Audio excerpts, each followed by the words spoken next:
Hello and welcome to my Assassin's Creed Revelations multiplayer session of Deathmatch. I do apologise for any of the pauses in the video. It's not the actual video, it's the lag that I was experiencing in the game itself, so unfortunately there's nothing I can do about that. For this video, instead of doing a commentary on it, I've decided to go back to my Facebook and have a look at some of the questions that you've been asking me. I have a little discussion area where you can leave me questions. It doesn't have to be about Assassin's Creed, it can be anything you like, and I will try my best to answer them in future videos. So this is your questions and my answers part 2. So the first question is from Brian Bocanegra. He says, or he asks, what do you think of the bomb crafting system in AC Revelations? For that, I'll have to let you know in a few weeks. I'd really like to experience it myself, like firsthand, before I, make any comment. But it certainly seems like a really fun idea. I can't wait to try it out. But yeah, I'll let you know soon. The next is from Freddie Trengrove. He says, you acquire your very own animus and unlock the memories of an ancestor. Who would you like this ancestor to be?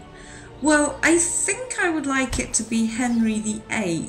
I mean, for some reason, I just really would like to get into his mind and see what really made him tick.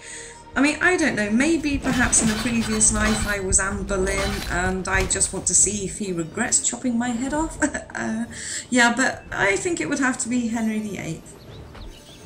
This one is from Philip. Who do you like best, Altair or Ezio? And please consider character, personality, charisma, fashion and badassness.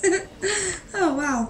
Ezio, without a doubt. I mean, for me, I think he's probably the best thought out character in game history.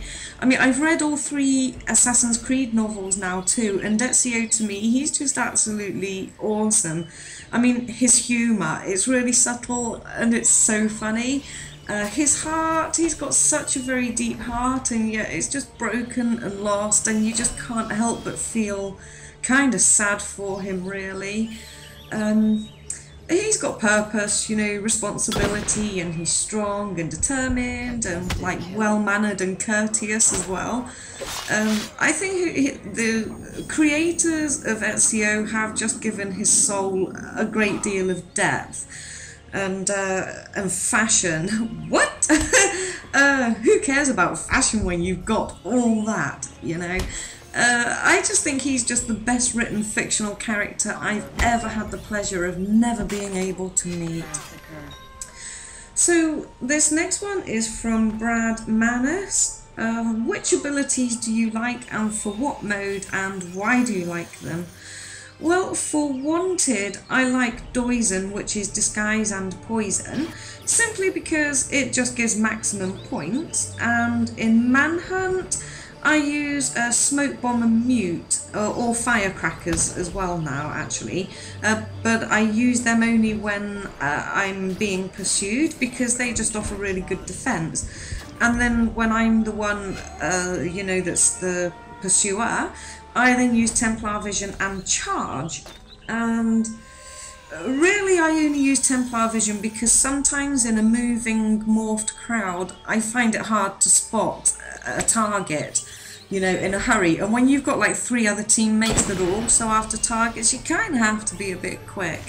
And so my Templar Vision really helps me then as well. I also use it like when I'm on a roof and I'm looking down onto a morph crowd and I'm going to help my teammates out, so I'll use my Templar Vision, spot the target, lock onto them and let my teammate get them.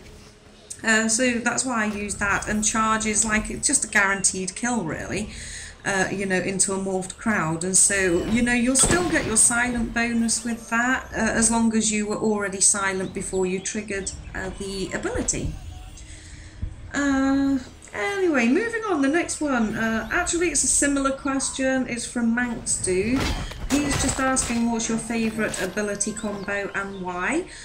So it's Poison, which is Disguise and Poison, just because you can get just maximum points, and if you use it right you can score really, really well with that combination. The next one is from Felix405. Is there a persona that you really hate for some reason, and which one?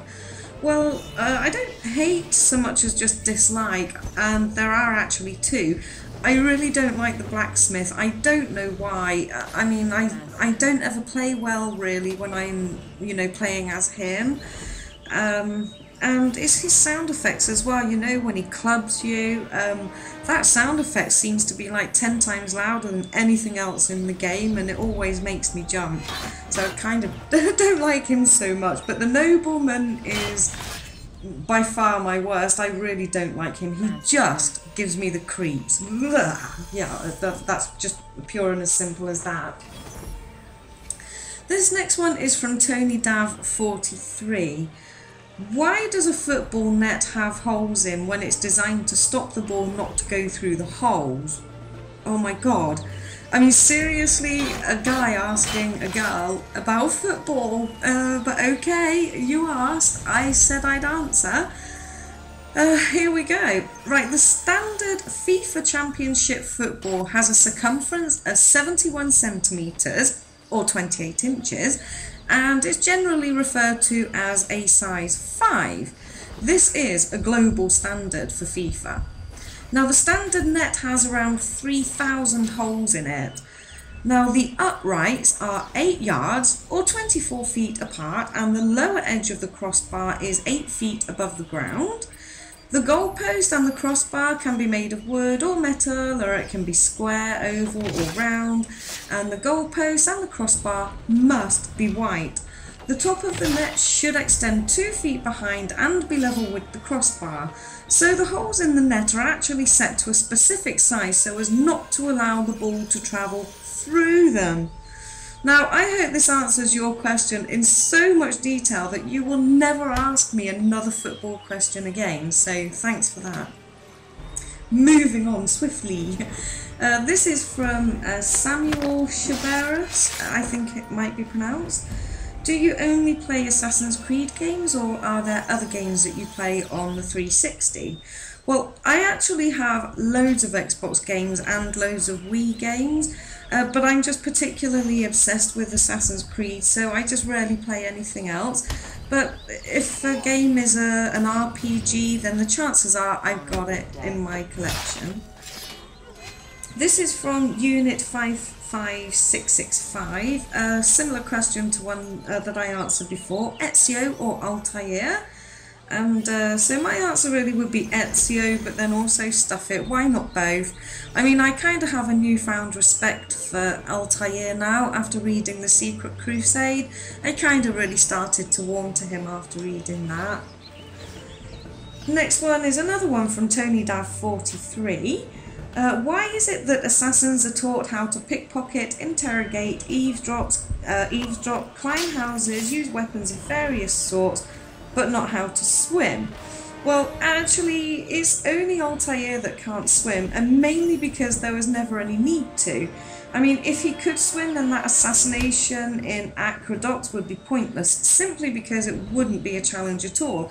It would just be a case of, like, dive in, swim, get the target, swim away, easy peasy, and there's just no challenge in that. And this final question is from Dennis. I think the name is pronounced Dennis van Riechbergen. Does it matter if you're walking next to, for example, while playing as an officer without being blended, or when you're walking in a group and therefore being blended? What's the difference? Is the animation slightly better while being blended, or does the enemy's compass react differently? Well, really, if you're blended correctly, then you'll have the animation like the NPCs, but if you're just walking next to a crowd, you won't have animation, and to the trained eye, you will stand out a mile. So the best bet really is to try and blend in if you can, and try and blend in with somebody that has the same persona as you if you don't actually have the blender perk. But yeah, I mean, good question, but yeah, always try to blend and make sure you're blended correctly, and if you are blended correctly, make sure you look out for those animations. You'll be able to look behind you, look to the sky and things like that. Anyway, so that's the end of the questions and answers, and that is the end of my deathmatch. And yeah, anyway, I got first place with that, and a couple of glitches in the game, which were also pretty funny.